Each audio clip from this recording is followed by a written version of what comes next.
Hello friends, welcome to my YouTube channel. विद्यार्थी मित्रांनो, संधीचे ऑलरेडी 4 व्हिडिओज मी युट्यूबला अपलोड केलेले आहेत, ते तुम्ही बघून घ्या. ओके, आता आपण 5वा भाग करणार आहोत. तो म्हणजे काय सांगा, विसर्ग संधी.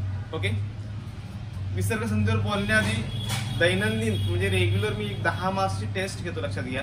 त्या टेस्टची लिंक तुम्हाला मी टेलिग्रामला पण टाकतोय आणि युट्यूबला पण टाकतोय. युट्यूबला पण तुम्हाला लिंक ती भेटेलच. त्यापेक्षा टेलिग्राम चॅनल जर तुम्ही जॉईन केलात तर तुम्हाला ती लिंक तुम्हाला दररोज तुम्हाला भेटत जाईल. ओके, टेलिग्रामला तुम्ही जाऊन सर्च मारा खानविलकर कोचिंग अकॅडमी फोंडाघाट, की तुम्ही डायरेक्ट चॅनलला जॉईन करू शकता. ठीक आहे, आणि रोजची तुम्ही 10 मार्क्सची टेस्ट तुम्ही सोडवू शकता. ओके, आता आपण डायरेक्टली स्टार्ट करूया. ओके, बाकीच्या व्हिडिओच्या लिंक सगळ्यात तुम्हाला डिस्क्रिप्शन मध्ये भेटणार आहेत, त्या वाटल्यास तुम्ही बघून घ्या. आता आपण बघणार आहोत विसर्ग संधी. ओके, आता विसर्ग म्हणजे काय तुम्हाला माहिती असेल. मराठी व्याकरण मध्ये बघा, संधीच्या पुढे जे 2 डॉट टिंब काढले ते टिंब, यांना विसर्ग असं म्हणतात. बघा, याला विसर्ग असं म्हणतो आपण. ओके, हे विसर्ग आहे.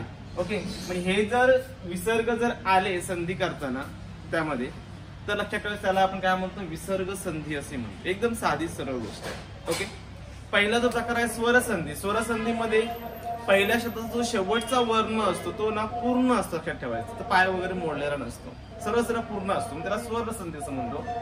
व्यंजन संधीचा जो दुसरा भाग आहे, त्यात पहिल्या शब्दाचा जो शेवटचा जो वर्ण असतो त्याचा पाय मोडलेला असतो. बघा, म्हटल्यास तुम्ही व्हिडिओज मध्ये जाऊन बघा.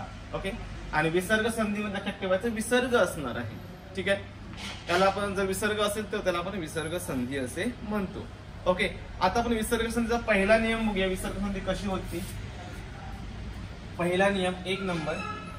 ओके, विसर्ग संधीमध्ये लक्षात ठेवायचं विसर्गाच्या अलीकडे जर अ हा स्वर असेल. मी काय म्हणतो बघा, वाटल्यास बोलता बोलता तुम्ही जरी नियम नोट करून घेतला तरी चालेल, आणि तुम्हाला मी व्हिडिओच्या खाली बघा, तुम्हाला मी पूर्ण ती जी काय हे असेल व्याख्या असेल, तो का नियम असेल, तो पूर्णच्या पूर्ण मी खाली टाईप करून टाकतोय. त्यावेळी पण तो लिहून घेतला तरी चालेल. ठीक आहे, 1 नंबरचा नियम काय बघा, विसर्गाच्या अलीकडचं जे अक्षर आहे म्हणजे विसर्गाच्या अलीकडे जर अ हा जर स्वर असेल तर त्या अ चा उ होतो, लक्षात ठेवायचं. सॉरी, विसर्गाच्या अलीकडे जर अ हा स्वर असेल तर विसर्गाचा उ होतो, आणि तो उ ह्या अ मध्ये मिसळतो आधीच्या. म्हणजे विसर्गाच्या अलीकडे अ आहे ना, तर विसर्गाचा उ झाला, आणि तो जर अ मध्ये मिसळला तर अ अधिक उ बरोबर काय होतं सांगा, ओ तयार होतो. म्हणजे लक्षात ठेवायचं विसर्गाच्या अलीकडे जर अ हा स्वर असेल त्याचा ओ होऊन संधी तयार होते. ओके, असा सर्वसाधारण नियम आहे. एक्झाम्पल बघूया त्याचा आपण. बघा, यशः अधिक धन. यशः अधिक धन. ओके, इथे बघा श च्या पुढे विसर्ग आलाय की नाही, साधी गोष्ट. बघा, श च्या पुढे विसर्ग आलेला आहे, याचा अर्थ ही विसर्ग संधी आहे. ओके, याच्या अलीकडे अ हा स्वर आहे, तर स्वर कसा ओळखायचा. हे बघा, हा जो श आहे ना, त्या शचा जर पाय मोडलेला असतो तर ते व्यंजन आहे, लक्षात ठेवायचं. पण त्याचा पाय मोडलेला आहे का सांगा, इथे बघा नाही आहे. याचा अर्थ या श ला कोणत्या तरी स्वराचं सहाय्य लाभलेलं आहे. मग कोणता स्वर आहे सांगा, त्याच्या पुढे अ हा स्वर आहे, म्हणून तो श पूर्ण झाला. बघा, श अधिक श, म्हणजे हा श आहे, याचा अर्थ त्या शेवटला अ हा स्वर आहे, त्याला अ ने शेवटला त्याला सहाय्य केलंय, म्हणून तो श झाला. याचा अर्थ इथे लक्षात ठेवायचं विसर्गाच्या अलीकडे अ हा स्वर आहे. विसर्गाच्या अलीकडे जर अ हा स्वर असेल तर या विसर्गाचा उ होतो, आणि तो अ मध्ये मिसळतो, म्हणजे उ अधिक अ झाला तर ओ तयार होतो, लक्षात ठेवायचं. म्हणजे संधी होताना असं होईल सांगा, यशोधन, म्हणजे श अधिक ओ होणार शो, यशोधन. एकदम साधी सरळ गोष्ट आहे. ओके, त्यापुढे बघा अजून आपण एक एक्झाम्पल बघूया वाटल्यास. बघा, 2 नंबर एक्झाम्पल देतो तुम्हाला मी. मनः अधिक रथ. मनः अधिक रथ. आता इथे पण सेम तसंच बघा, इथे विसर्ग आलाय, विसर्गाच्या अलीकडे अ हा स्वर आहे. विसर्गाच्या अलीकडे अ हा स्वर असेल तर विसर्गाचा उ होतो. आपला नियम फक्त डोक्यात ठेवायचा करूया. विसर्गाचा उ होतो, तो या अ मध्ये मिसळतो, म्हणजे ओ तयार होणार आहे. म्हणजे न अधिक ओ बरोबर नो. मीन्स काय होईल सांगा, मनोरथ. साधी आणि सरळ गोष्ट आहे. ओके, असा हा पहिला नियम आहे. ओके, जास्त एक्झाम्पल देत नाही, 2 एक्झाम्पल खूप झाली. तुमच्याकडे बुक्स असतील त्या बुक्स मध्ये बघा. ओके, व्हिडिओ मोठा होऊ नये, तुम्हाला समजलं पण पाहिजे, या सगळ्या गोष्टींचा विचार करून मी 2 एक्झाम्पल घेतोय. ठीक आहे, आता पहिला नियम असा बघितलाय काय सांगा, विसर्गाच्या अलीकडे अ हा स्वर असेल तर बघितलं आपण, बरोबर. तर काय होत ते आपण बघितलं. आता पुढे बघा, विसर्गाच्या अलीकडे दुसरा नियम सांगतोय मी. विसर्गाच्या अलीकडे अखेरीज सांगा काय, अ सोडून, ओके, आणि आ सोडून, म्हणजे अ आणि आ सोडून इतर कोणताही जर समजा दुसरा स्वर आला, म्हणजे अ आणि आ सोडून इतर कोणताही जर दुसरा जर स्वर आला तर लक्षात ठेवायचं विसर्गाचं काय होणार सांगा, विसर्गाचा र होतो आणि तो पुढील वर्णाबरोबर येऊन संधी तयार होते. ओके, म्हणजे काय सांगा, विसर्गाच्या अलीकडे अ आ खेरीज कोणताही दुसरा स्वर आला तर, ओके, अ आणि आ सोडून दुसरा कोणताही स्वर चालेल.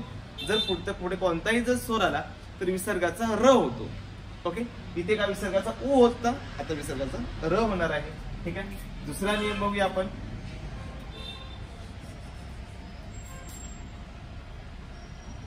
नियम नंबर 2. ओके, नियम नंबर 2 मध्ये एक्झाम्पल घेतो मी. नी अधिक अंतर, नी विसर्ग आहे अधिक अंतर. आता बघा इथे नी आहे की ना, नीच्या पुढे विसर्ग आहे. ओके, मग विसर्गाच्या अलीकडे कोणता स्वर आहे ना हे खूप महत्वाचं आहे, लक्षात घ्या. इथे पण बघा विसर्ग होता, विसर्गाच्या अलीकडे अ हा स्वर आहे म्हणून आपण ऊचा काय केला सांगा, सॉरी, विसर्गाचा आपण उ केला आणि असं अ अधिक उ बरोबर ओ झाला. साधी गोष्ट आहे. इथे पण बघा इथे विसर्ग आहे की नाही, विसर्गाच्या अलीकडे कोणता स्वर आहे सांगा, रस्व ई आहे. पहिली नी आहे की नाही, पहिली नी आहे याचा अर्थ लक्षात घ्या. बघा इकडे लक्षात द्या, हा समजा न आहे, न हे व्यंजन आहे, लक्षात घ्या. न हे काय सांगा, व्यंजन आहे. त्याला जर आपण पहिली ई जर आपण त्याला समजा जोडली, पहिल्या ईचं सहाय्य लाभलं तर न अधिक ई बरोबर पहिली नी होते. लक्षात घ्या, पहिली नी होते. आणि या न ला समजा दीर्घ ईचं सहाय्य लाभलं म्हणजे दुसऱ्या ईचं तर दुसरी नी होते. ही गोष्ट लक्षात घ्या. इथे जो नी आहे तो पहिला नी आहे. बघा पहिला नी आहे म्हणजे कोणती ई लाभली आहे सांगा, रस्व ई लाभली आहे. लक्षात घ्या, बघा ही रस्व ई लाभलेली आहे त्याला. ओके, इथे रस्व ई आहे लक्षात ठेवायचं. म्हणजे विसर्गाच्या अलीकडे ई असल्यामुळे विसर्गाचं र होणार. ओके, म्हणजे नी मध्ये हे बघा नी हायचा राहील, लक्षात घ्या, अधिक या विसर्गाचा र होईल, अधिक अंतर असं होईल. मी थोडीशी इथे फोड करून लिहिले आहे, तुम्हाला समजलं पाहिजे म्हणून. ओके, नी आयचा राहिला, विसर्गाचा र झाला, पुढे अंतर, म्हणजे नी आयचा राहील, र या अ मध्ये मिसळणार म्हणजे र आला, वरती अनुस्वार आयचा आला, निरंतर. एकदम साधी गोष्ट आहे. ओके, अजून आपण एक्झाम्पल बघूया. नेक्स्ट एक्झाम्पल, याचं सेकंड एक्झाम्पल बघू आपण. दुसरं एक्झाम्पल बघा, दु अधिक जन. हे पण एक्झाम्पल बऱ्याच वेळा विचारलं आहे. दूच्या पुढे विसर्ग अधिक जन. आता इथे कोणता स्वर आहे सांगा, विसर्गाच्या अलीकडे पहिला दु म्हणजे पहिला उकार आहे की नाही, पहिला उकार, त्याचा तो पहिला उ आहे. लक्षात घ्या, उ म्हणजे अ आणि आ स्वर नाहीये. ओके, पहिला उ असल्यामुळे काय होणार सांगा, या विसर्गाचा र होणार आहे. सेम मला सारखं, म्हणजे दु अधिक र अधिक जन, म्हणजे हा र या ज मध्ये विसरणार. लक्षात ठेवायचं, म्हणजे काय होईल सांगा, दुर्जन. एकदम साधी गोष्ट आहे. म्हणजे काय झालं सांगा, इथे दुर्जन झालं. ओके, आता आपण तिसरा नियम बघूया, नंबर 3. ओके, तिसरा नियम काय आहे बघा, विसर्गाच्या मागे ई किंवा उ असून पुढे क ख प फ हे वर्ण आल्यास, ओके, काय म्हटलं बा, विसर्गाच्या अलीकडे ई किंवा उ पाहिजे. तर कोणता ई सांगा, रस्व ई आणि रस्व उ. हे बघा लक्षात घ्या, हे लक्षात घ्या, रस्व ई आणि रस्व उ म्हणजे पहिला ई आणि पहिला उ. लक्षात ठेवायचं, विसर्गाच्या अलीकडे पहिला ई किंवा पहिला उ आल्यास, ओके, आणि त्याच्या पुढे काय पाहिजे बघा, त्याच्या पुढचं पण इथे खूप महत्वाचं आहे तिसऱ्या नियमामध्ये. ओके, विसर्गाच्या अलीकडे ई आणि उ आणि विसर्गाच्या नंतरचा जो भाग आहे त्यात म्हटलं क ख प फ हे वर्ण आले तर, हे बघा क ख प आणि फ. ओके, म्हणजे काय सांगा, विसर्गाच्या अलीकडे ई किंवा उ पाहिजे आणि विसर्गाच्या पुढे क ख प फ पाहिजे, तरच तुमचा हा तिसरा नियम लागू होणार आहे. ओके, परत सांगतो बघा, नियम काय म्हणतो, विसर्गाच्या अलीकडे ई किंवा उ असेल व विसर्गाच्या नंतर क ख प फ असेल तर लक्षात ठेवायचं, विसर्गाचा श होऊन संधी होते, विसर्गाचं काय होतं सांगा, अशा वेळेला श होणार आहे, हा श होणार आहे, विसर्गाचं श होऊन संधी होणार. एकदम साधी गोष्ट लक्षात घ्या. तिथे पण बघा ह्या एक्झाम्पल मध्ये इथे पहिला उ होता बा, पहिला उ हा उ होता, पण पुढे काय बघा इथे ज आहे ना, क क प फ असता, तर हा नियम इथे लागू झाला असता. पुढे ज असल्यामुळे हा नियम लागू होत नाही याला. ओके, इथे बघा पहिली ई आहे, बघा पहिली ई आहे नीची, पण पुढे अ आला ना, स्वर आला, यातलं काहीच नाही, त्यामुळे इथे पण तो नियम लागू होत नाही. म्हणजे दुसरा नियम आणि तिसऱ्या नियमात काय फरक आहे ना तो समजून घ्या. ओके, आपण तिसऱ्या नियमाचे आपण एक्झाम्पल्स बघूया, तुमच्या लक्षात येईल. नी अधिक कर्ष, एक्झाम्पल काय बघा, नी विसर्ग अधिक कर्ष. आता हा नियम इथे लागू होतो का बघा, पहिला इथे ई आहे, विसर्गाच्या अलीकडे रस्व ई आहे, पहिली नियम म्हणजे रस्व ई तुम्हाला सांगितलं. पुढे बघा इथे क आलाय, म्हणजे क ख प फ पैकी काहीतरी पाहिजे, म्हणजे क आलाय की नाही बघा, हे बघा इथे सांगितलंय मी, क आलाय म्हणजे काय, ई आणि क आहे, ई आणि क असेल तर श होतो. साधी गोष्ट आहे. चला आपण करूया संधी. बघा पहिल्यांदा नी आहेच तर राहील, अधिक विसर्गाचं कारण सांगा, श होईल, अधिक कर्ष, म्हणजे हा श या क ला जोडणार, मीन्स काय होणार सांगा, निष्कर्ष. एकदम साधी गोष्ट. ओके, याचा आपण अजून एक एक्झाम्पल बघूया. दू अधिक काळ. मी जी एक्झाम्पल घेतोय ना ती बऱ्याच वेळा विचारलेली आहेत, महत्वाची एक्झाम्पल्स आहेत तीच घेतोय, लक्षात घ्या मी. ओके, इथे पण दू म्हणजे पहिला दू आलाय बघा, अधिक पुढे इथे क आलाय, बरोबर ना. अशा वेळेला विसर्गाचा श होतो, म्हणजे काय होईल सांगा, दू अधिक श अधिक काळ, बरोबर दुष्काळ, बरोबर काय सांगा, दुष्काळ. ठीक आहे. आता आपण बघू चौथा नियम. चौथा नियम असा आहे, विसर्गाच्या मागे अ हा स्वर आल्यास, विसर्गाच्या मागे अ हा स्वर आला आणि त्याच्या पुढे जर समजा क ख प आणि फ, क ख प फ ही चार जर कठोर व्यंजन आली, चार पैकी कोणतेही एक जर कठोर व्यंजन आलं तर काय म्हणून सांगा, विसर्गाचा काय होत सांगा, तर विसर्ग आहे तो आहेच कायम राहतो, लक्षात ठेवायचं. पुढे क ख प फ हे चार पैकी कोणतेही जर एक व्यंजन आलं तर विसर्ग आहेच कायम राहून संधी तयार होते. आणि मात्र लक्षात ठेवायचं, परंतु पुढे जर समजा स्वर आला, म्हणजे विसर्गाच्या पुढे जर स्वर आला, आता स्वर कोणते तुम्हाला माहित आहेत, ऑलरेडी सांगितलेले आहेत मी, तर पुढे जर स्वर आला तर लक्षात ठेवा काय होत सांगा, विसर्गाचा त्या लोप पावतो आणि संधी तयार होते. ओके, चला आपण एक्झाम्पल्स बघूया, म्हणजे तुमच्या लक्षात येईल. पहिलं एक्झाम्पल आहे रजह अधिक कण.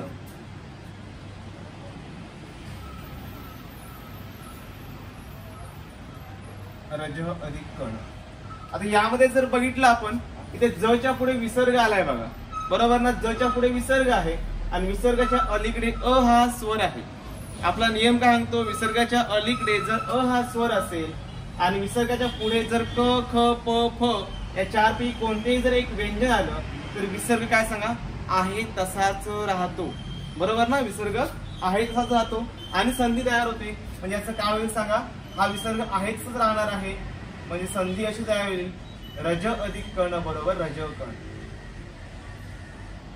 असा पूर्णपणे एक शब्द तयार होणार, लक्षात घ्या. ओके, हा सेम बा दुसरे एक्झाम्पल आपण बघूया. इतः अधिक उत्तर. इतः अधिक उत्तर. तुम्हाला त्याच नियमात तुम्हाला मी असं सांगितलं होतं, विसर्गाच्या अलीकडे समजा जर स्वर असेल, इथे इथं विसर्ग आहे, विसर्गाच्या अलीकडे अ हा स्वर आहे, बरोबर, आणि त्यापुढे जर स्वर आला, आता उ हा स्वर आहे, अ आ इ ई उ उ मध्ये उ येतो, म्हणजे उ हा इथे स्वर आहे, लक्षात ठेवायचं. म्हणजे विसर्गाच्या अलीकडे अ हा स्वर आहे आणि विसर्गाच्या पलीकडे पुढे उ हा स्वर असेल तर काय सांगा, विसर्गाचा लोप पावतो. लोप पावतो म्हणजे विसर्ग काढून टाकायचा आहे, विसर्ग काढून टाकायचा आणि आहे तशी पूर्णच्या पूर्ण तुम्हाला संधी तयार करायची आहे. म्हणजे काय होईल सांगा, इतः उत्तर.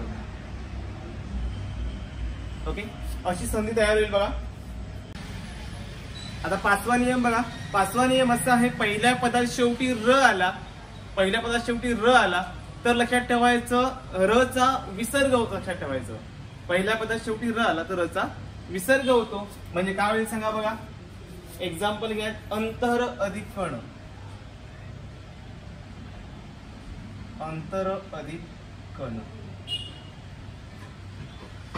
अंतर अधिक कण नाही, सॉरी, करण.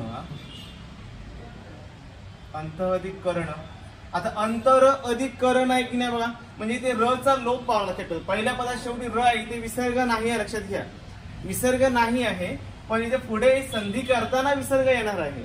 म्हणजे काय सांगा, र निघून झाला आणि र चा विसर्ग तयार होतो. म्हणजे संधी कशी होईल सांगा, अंतःकरण. म्हणजे संधी करताना इकडे तरी विसर्ग असतो किंवा इकडे तरी विसर्ग, कुठेतरी विसर्ग हा असतो, लक्षात ठेवायचं. अंतः अधिक करण लक्षात ठेवायचं. अंतर अधिक करण बरोबर अंतःकरण. ठीक आहे. अजून आपण एक पुढचं एक्झाम्पल बघूया. त्याच्यामध्ये चतुर अधिक सूत्री. चतुर अधिक सूत्री.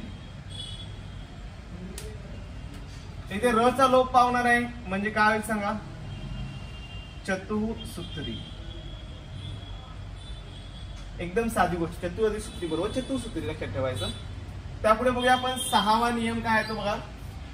6 नंबर नियम असा आहे, पहिल्या पदात शेवटी स येऊन त्याच्या पुढे कोणतेही व्यंजन आल्यास स चा विसर्ग बनतो. म्हणजे पहिल्या पदात शेवटी स पाहिजे. इथे कसं म्हटलं आपण, पहिल्या पदात शेवटी र पाहिजे.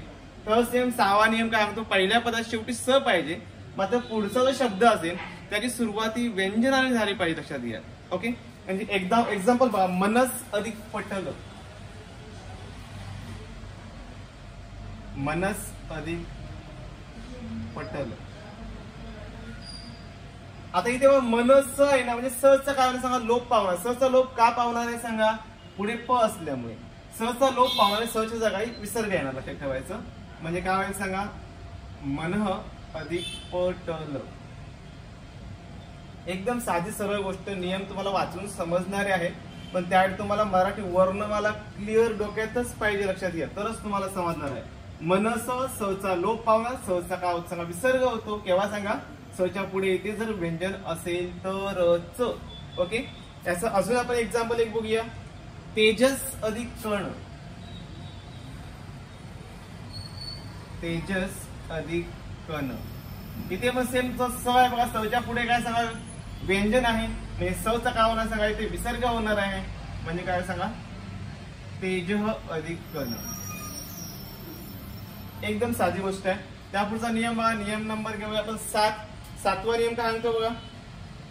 अशी काही एक्झाम्पल आता ठेवायचं, त्या उदाहरणामध्ये विसर्गाच्या मागे अ असून सुद्धा विसर्गाचा र झालेला आहे.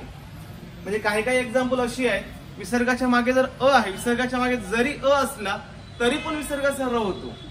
आता विसर्गाच्या मागे अ असला तर ते जे नियम आहेत, पहिला नियम बघितला तर आपण मला वाटतं, आणि तिसरा की चौथा एक नियम बघितला बघा, विसर्गाच्या मागे अ असेल तर बघा, विसर्गाच्या मागे अ आहे बघा. ओके.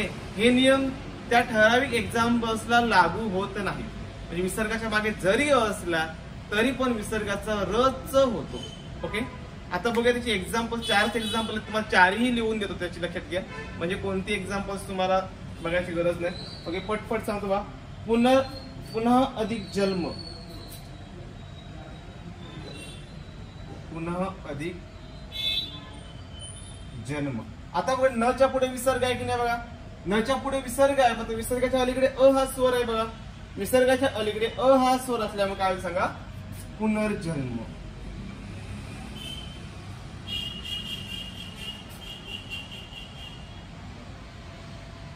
ओके. हे ठराविक ह्या अ च्या नियमाला अपवाद आहेत, लक्षात ठेवायचा. पुनर्जन्म. याचं दुसरं एक्झाम्पल बघा. अंतः अधिक आत्मा. अंतः अधिक आत्मा बरोबर अंतरात्मा.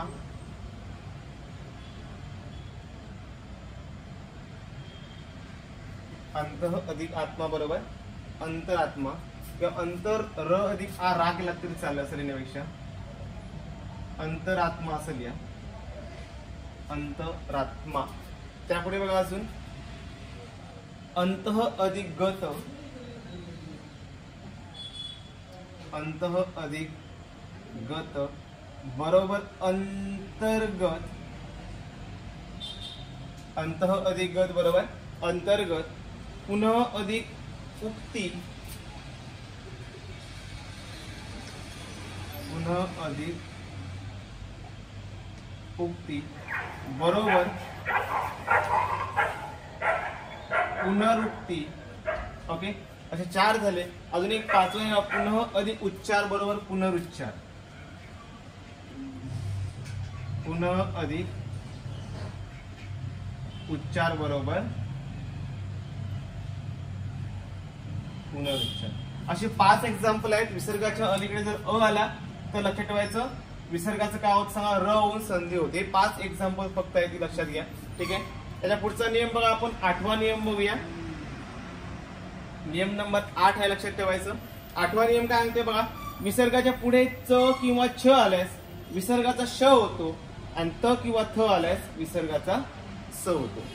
हे लक्षात घ्या.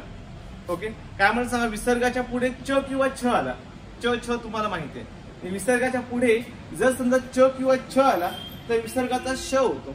ओके, विसर्गाचा काय सांगा, श होतो. आणि विसर्गाच्या पुढे त किंवा थ आल्यास विसर्गाचा स होतो. आज दोघांची पण मी एक्झाम्पल्स घेणार, लक्षात ठेवायचं. च छ ची पण त थ ची पण नीट समजून घ्या. पहिले एक्झाम्पल बघूया आपण.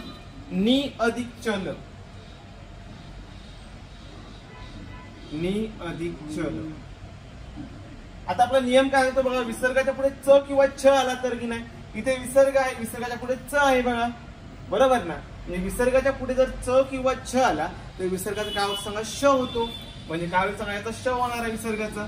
विसर्गाचा श आला तर काय होईल बघा, नी अधिक हा विसर्गाचा श झाला अधिक चल, श च ला जोडा म्हणजे संधी अशी होईल निश्चल. साधी गोष्ट आहे बघा, श ला च जोडला की निश्चल. ओके, असंच सेम बघूया आपण. दु अधिक चिन्ह, दु अधिक चिन्ह. इथे पण दु आहेच राहील बघा. ओके, पुढे काय च आहे बघा, च असल्यामुळे विसर्गाचा श होणार आहे अधिक चिन्ह म्हणजे काय सांगा, दुष्चिन्ह, दुष्चिन्ह. ओके, साधी गोष्ट लक्षात घ्या, दुष्चिन्ह. ओके, 2 एक्झाम्पल झाले. आपण अजून एक एक्झाम्पल्स बघूयाचं. एक बघूया, नी अधिक तेज, तेज, नी अधिक तेज, च छ झालं ना, च. ओके, नी अधिक तेज. ओके, नी अधिक तेज हे आपण दोन्ही च ची बघितली. ओके, त्यापुढे तुम्हाला सांगितलं काय सांगा, त किंवा थ असेल तर स होतो म्हटलं. त आहे बघा, नीच्या विसर्गाच्या पुढे त आला की नाही, म्हणजे काय होईल सांगा, नी अधिक त आल्यामुळे याचा स होणार आहे, लक्षात घ्यायचं. अधिक तेज म्हणजे काय होईल सांगा, निस्तेज. ओके, असा हा नियम लक्षात ठेवायचा. 8वा नियम. 9वा नियम बघा, विसर्गाच्या पुढे जर क्रू धातूची रूपे आली, क्रू धातू म्हणजे कोणतं सांगा, क, का, की, कु, कु सगळे लक्षात ठेवायचं. क्रू धातू म्हणजे क ची पूर्ण लाईन लक्षात ठेवायचं. विसर्गाच्या पुढे जर क्रू धातूची जर रूपं आली तर विसर्गाचं काय होत सांगा, स होऊन संधी होते, विसर्गाचा स होणार आहे. म्हणजे बघा, नमः अधिक कार, नमः अधिक कार म्हणजे काय होत सांगा, आता इथे विसर्ग आहे, विसर्गाच्या पुढे का आला, क, का, की, क्रू धातू म्हणजे क, का, की, कु असतील ते. ओके, इथे का झालाय की नाही, म्हणजे क्रू धातूचं रूप आहे, लक्षात ठेवायचं. म्हणजे विसर्गाचा स होणार आहे, म्हणजे म अधिक स, सॉरी, नम अधिक विसर्गाचा स झाला अधिक कार. म्हणजे न म स ला हा का जोडणार, काय सांगा, नमस्कार, नमस्कार झालं बघा. ओके, एकदम साधी गोष्ट आहे. असंच आपण अजून एक एक्झाम्पल बघूयाचं. वय अधिक कर, वय अधिक कर. इथे बा य आहे, याच्या पुढे क आला, क, का, की काही चालेल, क आला म्हणजे विसर्गाचा स होणार आहे. विसर्गाचा स होण्या क मध्ये विसरणार, स ला क झालं म्हणजे वयस्कर. कशी संधी होती ना ती बघा, नियम बघा ती कशी संधी होती डोक्यात घ्या, लक्षात ठेवायचं. आता पुढचा नियम बघा, नंबर 10. 10वा नियम असं सांगतो, विसर्गाच्या पुढे लक्षात ठेवायचं ट किंवा जर ठ आला, विसर्गाच्या पुढे ट किंवा ठ आला, याच्या अलीकडचा जो नियम बघितलाय 9व्याच्या अलीकडचा, मला वाटतं 8वा नियम बघितला, त्यात तुम्हाला सांगितलं विसर्गाच्या पुढे च किंवा छ आला तर विसर्गाचा श होतो, त किंवा थ आला तर विसर्गाचा स होतो. थ सेम विसर्गाच्या पुढे जर ट किंवा ठ आला, हे लक्षात घ्या, विसर्गाच्या पुढे ट किंवा ठ आला तर षटकोन मधला श होतो, लक्षात ठेवायचं. ओके, श होतो. कोणता होता आपण एक्झाम्पल मध्ये बघूया. चला एक्झाम्पल बघा. राम अधिक टिकते, हे एक्झाम्पल बऱ्याच वेळा विचारलं आहे. राम अधिक टिकतेची टी दुसरी करायची. ओके, इथे म च्या पुढे विसर्ग आहे बघा, म च्या पुढे विसर्ग आहे आणि विसर्गाच्या पुढे ट आहे. आपला नियम काय म्हणतो, विसर्गाच्या पुढे ट किंवा ठ आला तरच विसर्गाचा श होतो. म्हणजे काय होईल सांगा, इथे राम आहेत सराई अधिक विसर्गाचा काय होणार सांगा, हा श होणार, लक्षात घ्या, श अधिक टिकते. ओके, मग आता हा श या ट मध्ये मिसळणार, श हा ट ला जोडायचा आपल्याला. म्हणजे काय होईल सांगा, जोडल्यानंतर रामष्टिकते. एकदम साधी गोष्ट आहे, रामष्टिकते. ओके, असं सेम पुढचा बघा नियम 11 नंबर बघूया आपण. नियम नंबर 11. नियम नंबर 11 सांगते बघा, विसर्गाच्या पुढे श, स आणि क्ष आल्यास विसर्ग कायम राहतो. म्हणजे उष्मे व्यंजने श, श आणि स ही जर आली विसर्गाच्या पुढे तर विसर्ग कायम राहतो. ओके, म्हणजे विसर्गाच्या पुढे जर उष्मे व्यंजने आली तर विसर्ग कायम राहणार आहे. एक्झाम्पल बघूया. दू अधिक शासन, दू अधिक शासन. ओके, मी काय म्हटलं, विसर्गाच्या पुढे जर श, श किंवा स आला तर विसर्ग हा कायम राहणार आहे. म्हणजे तुम्हाला यात काहीच बदल करायचं नाही, फक्त 2 शब्द हायचे जोडून लिहायचे आहेत. म्हणजे याचं काय सांगा, दुःशासन. हे असं म्हणणार आपण, दुःशासन. ओके, अजून एक्झाम्पल बघूया आपण. नी अधिक स्वार्थी,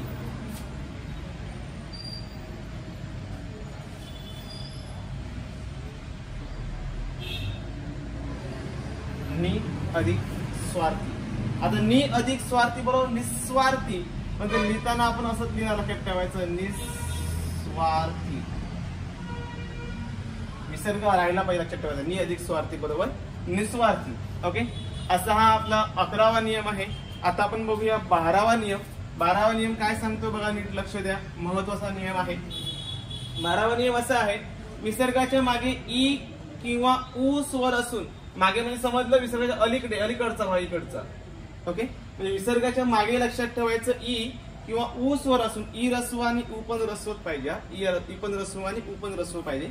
ई किंवा उ स्वर असून पुढे मृदू वर्ण आल्यास, आता मृदू वर्ण तुम्हाला माहिती आहे, मृदू वर्ण आल्यास विसर्गाचा र होतो. ओके, मी काय म्हणतो सांगा, विसर्गाच्या अलीकडे रस्व ई किंवा रस्व उ असला पाहिजे.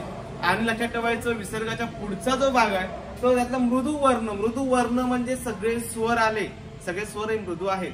त्यानंतर मृदू व्यंजने तुम्हाला माहिती आहे, 3रा कॉलम, 4था कॉलम, राहिलेली सगळी म्हणजे कठोर सोडली की सगळी राहिलेली सगळी मृदू मध्ये लक्षात ठेवायचं. ही जर मृदू आली तर लक्षात ठेवायचं विसर्गाचं काय होत सांगा, र होऊन संधी होते. परंतु विसर्गाच्या पुढे समजा र आल्यास, विसर्गाच्या पुढे पण रच आला तर काय होईल सांगा, र आल्यास त्या रचा लोप पावतो, मागील रस्व स्वराचा दीर्घ स्वर होतो. हे खूप महत्वाचं लक्षात ठेवायचं. म्हणजे लक्षात ठेवा नियम. आपण एक्झाम्पल मी तुम्हाला सांगतो. मी पहिला बघा, नी अधिक रथ, नी अधिक रथ. आपला नियम काय सांगा, विसर्गाच्या अलीकडे रस्व ई किंवा रस्व उ पाहिजे, रस्व ई किंवा रस्व उ पाहिजे. आहे की नाही रस्व ई किंवा रस्व उ.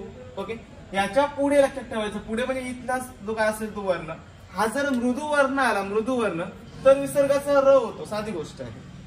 ओके, परंतु काय म्हणतो, परंतुच्या पुढचा भागा, इथला पुढचा जो आहे तो पुढे समजा इथे र आला, इथे पुढे जर र आला तर काय म्हणतो सांगा, आम्ही र आला तर त्या विसर्गाचा रचा काय होत सांगा, लोप पावतो. रचा लोप पावणे म्हणजे तो र काढून टाकायचं तुम्हाला, किंवा हा र काढून टाकला तरी चालेल, किंवा विसर्ग काढून टाकला तरी चालेल. मात्र लक्षात ठेवायचं, विसर्गाच्या अलीकडे जो काय स्वर आहे, रस्व आहे, त्याचा काय दीर्घ होणार आहे. म्हणजे पहिली ई आहे ना इथे, पहिली रस्व ई, त्याची इथे दीर्घ ई होणार आहे. दीर्घ होताना काय होणार आहे सांगा, नीरथ असं होणार आहे. साधी गोष्ट लक्षात ठेवायची. पुढे र आल्यामुळे हा पहिला नी होता तो दीर्घ ई झाला. ओके, असंच अजून एक्झाम्पल बघूया आपण. नी अधिक रस, नी अधिक रस. हा पण सेम एक्झाम्पल, तोच नियम लागू होणार आहे. विसर्गाच्या अलीकडे रस व ई आहे लक्षात घ्या, आणि त्याच्या पुढे लक्षात ठेवायचं र आला, त्यामुळे विसर्गाचा लोप पाहून नी जो आहे पहिला जो इथला स्वर आहे रस्व आहे तो दीर्घ होणार आहे. म्हणजे हा रस्व आला, पहिली म्हणजे रस्व आणि दुसरी म्हणजे दीर्घ. संधी काय होईल सांगा, नीरस. ओके, आता 13वा नियम बघा. बहुतेक नियम सगळे झालेले आहेत. 13वा नियम काय माहितीये, काही काही संधी अशा आहेत मराठीमध्ये आणि संस्कृतमध्ये पण ना सेम आहे, सेम. मग ठराविक जो फरक आहे तो तुमच्या डोक्यात बसला पाहिजे. मग संस्कृत संधी आणि निव्वळ मराठी संधी किंवा त्याला प्रचलित संधी असं म्हणतो. प्रचलित, निव्वळ मराठी म्हणजे प्रचलित संधी, लक्षात घ्या.